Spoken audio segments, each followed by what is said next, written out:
एक बार की बात है, ऊंचे पहाड़ों के बीच हरे भरे जंगल में वो सबसे अच्छे दोस्त टॉम और जैक अभियान पर निकले। उन्होंने ग्रामीणों से जंगल में घूमने वाले एक प्रसिद्ध भालू के बारे में कहानियां सुनी थी और जिसकी ताकत और आकार अद्वितीय थे। डर और झांसा से भरे हुए दोनों दोस्त जंगल के बीचों बीच चले गए।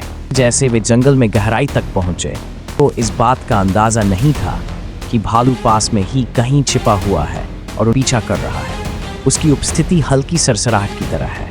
कदम एक चमचमाती धारा की ओर ले गए। हाँ, वे अपनी बोतलें भरने और पानी पीने के लिए रुके। अचानक गहरी गड़गड़ाहट से हवा कांप उठी।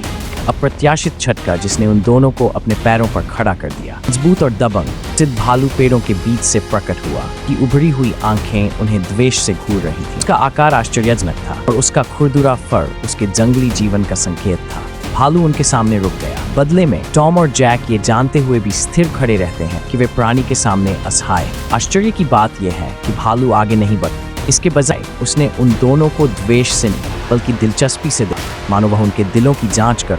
फिर एक विचार, भालू ने मुड़ने और जंगल में वापस जाने का और अपनी उपस्थिति की धीमी गूंज के अलावा कुछ भी नहीं।